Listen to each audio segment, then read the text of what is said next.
ನಮಸ್ತೆ ವೀಕ್ಷಕರೇ, ಋತು ರುಚಿ ಚಾನಲ್ಗೆ ಸ್ವಾಗತ. ನಾವಿವತ್ತು ಮಾಡ್ತಾಯಿದ್ದೀವಿ ಗಸಗಸೆ ಪಾಯಸ. ಮನೆಯಲ್ಲೇ ಸುಲಭವಾಗಿ ಮಾಡ್ಕೋಬೋದಾದಂಥ ಗಸಗಸೆ ಪಾಯಸ. ದೇಹಕ್ಕೆ ತಂಪು, ಆರೋಗ್ಯಕ್ಕೂ ಒಳ್ಳೆಯದು. ನೋಡಿ, ಅದಕ್ಕೆ ಬೇಕಾಗಿರೋಂಥ ಇಂಗ್ರೀಡಿಯೆಂಟ್ಸ್ ತೋರಿಸ್ತಾ ಇದ್ದೀನಿ. ಒಣ ಕೊಬ್ಬರಿ,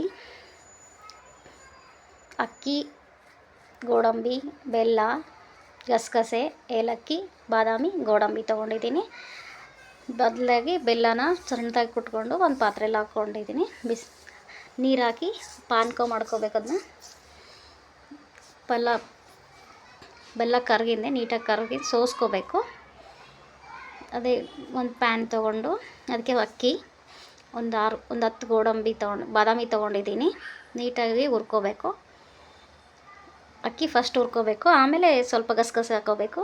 ಫಸ್ಟಿಗೆ ಗಸಗಸೆ ಹಾಕಿದರೆ ಸೀದೋಗ್ಬಿಡುತ್ತೆ. ಆಮೇಲೆ ಒಂದು 6 ಏಲಕ್ಕಿ ಹಾಕ್ತಾಯಿದ್ದೀನಿ. ಇದನ್ನು ಮಿಕ್ಸಿ ಜಾರ್ಗೆ ಹಾಕೋದೀನಿ. ನೀಟಾಗಿ ಹುರ್ಕೊಂಡು ರುಬ್ಬೋದಕ್ಕೆ ಒಂದು 6 ಗೋಡಂಬಿ ಹಾಕಿದ್ದೀನಿ. ಕಾಯಿ ತುರಿ ಹಾಕ್ತಾಯಿದ್ದೀನಿ. ರುಬ್ಬೋದಕ್ಕೆ ಎಷ್ಟು ಬೇಕೋ ನೀರು ಅಷ್ಟು ಹಾಕ್ಕೋಬೇಕು. ಎಲ್ಲ ಇಂಗ್ರೀಡಿಯೆಂಟ್ಸ್ ರುಬ್ಬಿದ್ದೀವಿ. ಇದಕ್ಕೆ ಹಾಕ್ತಾಯಿದ್ದೀನಿ ನೋಡಿ ಬೆಲ್ಲ ಪಾನಕಕ್ಕೆ. ಇದು ರುಬ್ಬಿರೋದು ಹಾಕಿರೋದ್ರಿಂದ ಹಾಕಿದ್ಮೇಲೆ ಕ್ಲೀನಾಗಿ ಕೈ ಆಡಬೇಕು, ಇಲ್ಲಾಂದರೆ ತಳ ಹತ್ಬಿಡುತ್ತೆ. ನೀಟಾಗಿ ಕಾಯಿ ಆಡ್ತಾ ಇರಬೇಕು. ಕ್ಲೀನಾಗಿ ಕುದಿ ಬರೋ ತನಕ ಕುದಿಸ್ಕೋಬೇಕು. ಪಾಯಸ ರೆಡಿ ಆಗುತ್ತೆ ನೋಡಿ. ರೆಡಿಯಾಗಿದೆ. ಮೇಲೆ ಬೇಕಂದರೆ ಸ್ವಲ್ಪ ಬಾದಾಮಿ ಪೀಸ್ ಹಾಕ್ತಾಯಿದ್ದೀನಿ ನೋಡಿ. ಪಾಯಸ ರೆಡಿಯಾಗಿದೆ.